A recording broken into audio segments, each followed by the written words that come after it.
Now this was a very good episode of Drifters. A battle-orientated episode focusing on two major fights, Toyohisa versus Joan of the Arc, and then Yoichi versus Gillis.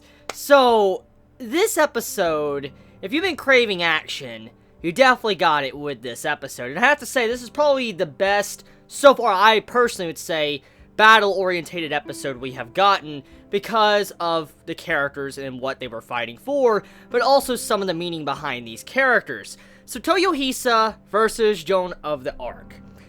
This fight was pretty epic for one reason alone. Toyohisa has been showcased since the very beginning to be someone that is just like a regular soldier. He's like insane, he does some crazy things, he has some great strength, but overall, he is like a traditional soldier. But Joan of the Arc, she has, like, magic, or in, Toyohisa's case, he says sorcery, which is flame or fire type magic, which Joan of the Arc constantly uses, lights things on fire.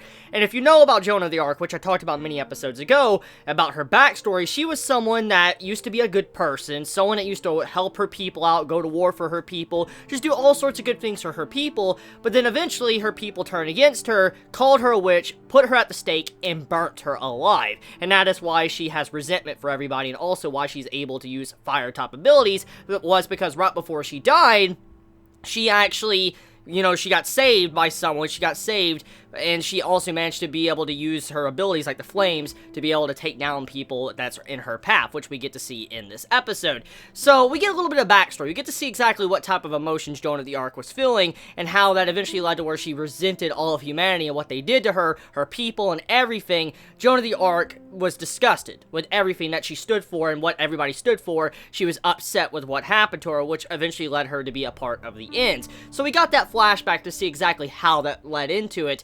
And with the fight, Toyohisa asked, like, are you a man or a woman? And I gotta be honest, that was pretty funny. I gotta admit, I had a good laugh with that scene, because just seeing Toyohisa's like, are you a man or a woman? And if you think about it in combat, okay, in traditional combat in that era with Toyohisa, normally women never fought. They were never meant to fight. That's just how it was in that day and era. Then women were not supposed to be on the battlefield. And when Toyohisa finally, defeats Joan of the Arc, and he's about to, like, cut off her head, he's like, wait, you're a woman? I can't do this. This is, like, dishonor if I tried to kill you right now. Like, there's no honor in killing a woman. And so he just let her leave, and eventually that led to where Joan of the Arc was able to escape. And so let's talk about this, okay? As always, as I said, is that Toyohisa, he's someone that, he actually moves on honor. He's someone that wants achievements, accomplishments, and that's kind of the reason why he's constantly hunting down people's heads. For instance, why he goes after the general's head, or the commander, he cuts down their heads, because he can offer it up as like a reward or an achievement, saying, hey, look at me, I managed to, accomplish this in war, and look at me, my father, look at me, my ancestors, look what I've accomplished. And that's kind of what Toyohisa is trying to say in this episode. Like, if I take the general's head,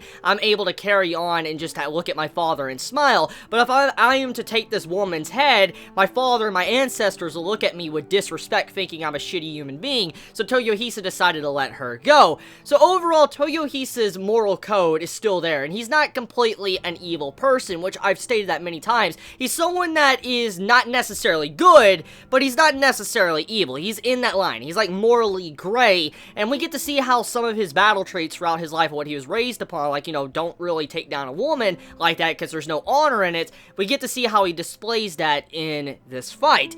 Then eventually, after all this is said and done, we move into the Yoichi fight, which that is the big beef of stuff I want to talk about. So the Yoichi fight with Gillis, that was the segment of this episode that really got me interested because of the person and who it was.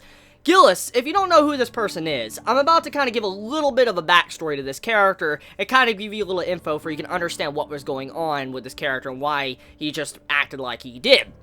So, it let us know towards the end of the episode, after the character was pretty much dead, that he decided to commit a lot of sins for he could follow Joan of the Arc to hell. That's what he was doing. He committed a lot of evil, heinous crimes before he could actually join Joan of the Arc. And that's kind of why he became an end in the first place. So to put it point blank, Joan of the Arc and Gillis, they knew each other. They were, comrades in fighting, and comrades in arms. They constantly worked together, and as you know, Joan of the Arc, she was accused of being a witch, and she actually helped her people out, but then her people turned against her, the church turned against her, everybody turned against her, and then they burnt her at a stake, and she died. And sometime after this, historians believed that Gillis was driven mad thanks to what happened to Joan of the Arc, and that's kind of what led him to be something that he's well known for. Now, FYI, what Gillis did is something that is absolutely atrocious, something that is so despicable that it's just absolutely revolting. And to kind of give a little bit of history on this man apparently was accused of being a serial killer, but not just any type of serial killer. He was a serial killer that would kill children.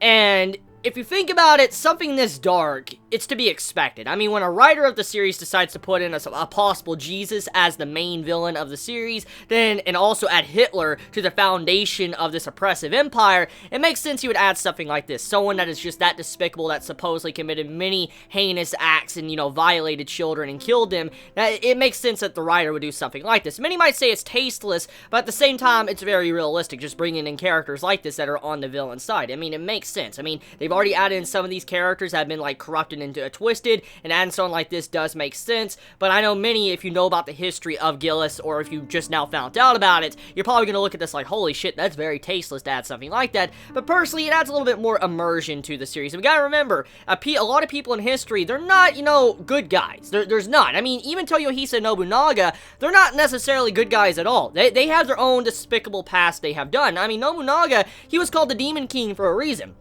He was someone that was feared for a reason. He wasn't someone that was necessarily a good guy. He did a lot of evil shit. And so when you really think about this, no character in the series is really morally good or morally evil. They each have their own stances. I guess you could say, or granted say, that, the Ends, they're more evil than the Drifters, but still, at the end of the day, though, some of the circumstances that led the regular people that were once good to become the Ends is because of what happened in their life. And when you see some of these scenes, it was kind of like when they were dragged out of the world right before they died. It was kind of like the devil was reaching out their hand saying, here, come here, join my side. That's kind of what it looked like if you saw the way the scene was done with Joan of the Arc. Now, getting back into Gillis, though, Gillis was someone that did such atrocious things in the past, and with his history, it was speculated that maybe the reason why he committed these acts is because he went crazy after what happened to Joan of the Arc, or he was always insane to begin with. But whatever the case may be, though, it's also speculated that there is a possibility maybe the man was framed, or some of his crimes were kind of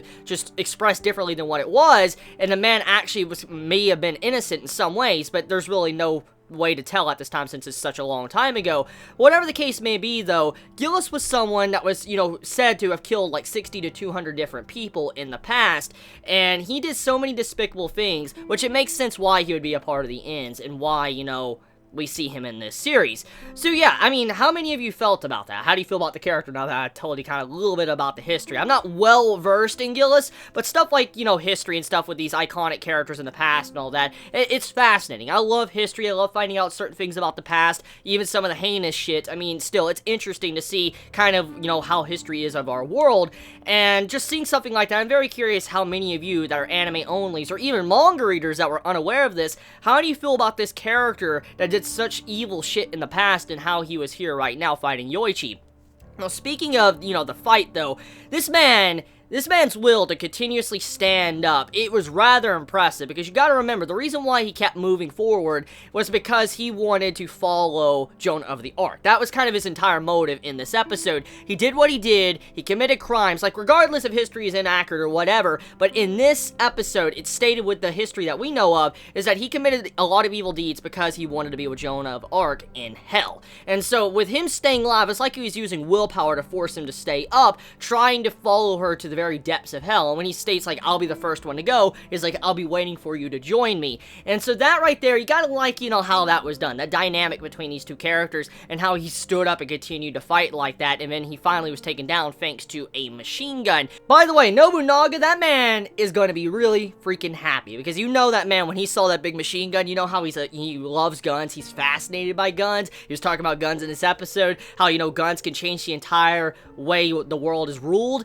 you gotta look at it like this. With Nobunaga seeing advanced technology, seeing stuff like these big fucking machine guns just blowing people away into bits, that man's gonna get super freaking excited. So it's not just gonna be like regular guns from the past that he's gonna use. He's gonna see these big ass guns, like, you know, freaking machine guns. He's gonna like, I need that. I freaking need that. So I can't wait to see the reaction of Nobunaga in next week's episode when he sees that animated. But overall, though, the episode of Drifters was a very good episode, and let me know honestly in the comments below how you felt about it. You all have a wonderful day or night wherever you live. Please be safe. Chibi out.